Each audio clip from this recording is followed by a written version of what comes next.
Interdire le rejet des eaux de refroidissement, bien sûr qui vont augmenter la température des eaux et ainsi diminuer la quantité d'oxygène dissoute. Obligation des dépenses d'entretien des stations de traitement des eaux usées, etc. Comment lutter contre l'accumulation des déchets, notamment les déchets ménagers? Chaque commune doit organiser au mieux l'enlèvement des ordures ménagères et éviter la constitution de ces abominables décharges clandestines sauvages qui déshonorent et si cruellement certains paysages. Culture des plantes qui peuvent absorber l'excès des sels minéraux. Ça, c'est très important parce qu'il y a des plantes qui peuvent absorber l'excès des sels minéraux. Ça, c'est très, très important. Et bien sûr, au lieu que ces sels minéraux soient lessivés pour créer le phénomène d'eutrophisation, le taux de sels minéraux vont diminuer. Adopter les protocoles internationaux, notamment le protocole de Kyoto, ça c'est apprendre, est un accord international visant à la réduction des émissions de gaz à effet de serre et qui vient s'ajouter à la Convention cadre des Nations Unies sur les changements climatiques dont les pays participants se rencontrent une fois par an depuis 1995. Protocole de Montréal. C'est contre l'utilisation des CFC responsables de la destruction de la couche d'ozone. C'est 22 mars 85. C'est depuis 95. La COP 22, 30 novembre 2015, donc contre l'émission de gaz à effet de serre. Elle est mise en vigueur le 4 novembre 2016.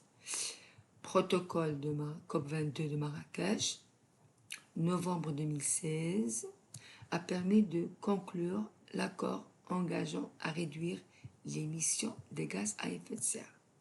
Et enfin, former et sensibiliser tous les acteurs concernés. C'est très très important, s'il vous plaît, à connaître toutes ces solutions, à connaître pour pouvoir les utiliser dans un contrôle.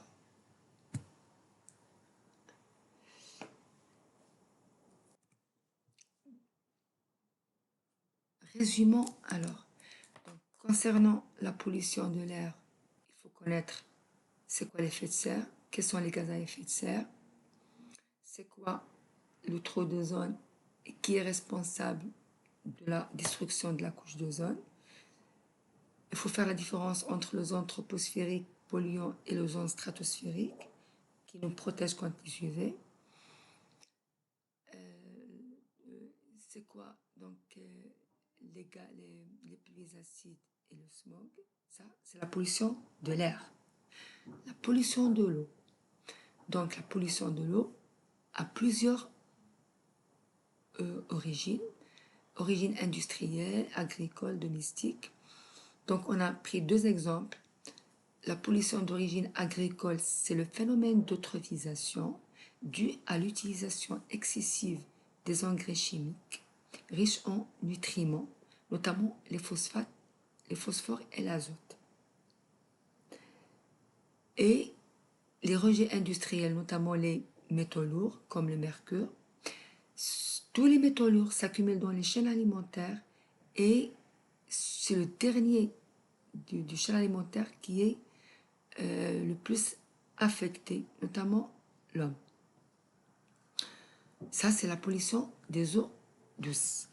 Je dis bien, l'eutrophisation ne touche que les eaux superficielles, aussi bien douces que marines. Pour les eaux salées, donc il y a un phénomène de la marée noire dû aux accidents des navires, donc qui a un effet néfaste notamment sur les oiseaux. Concernant la pollution du sol,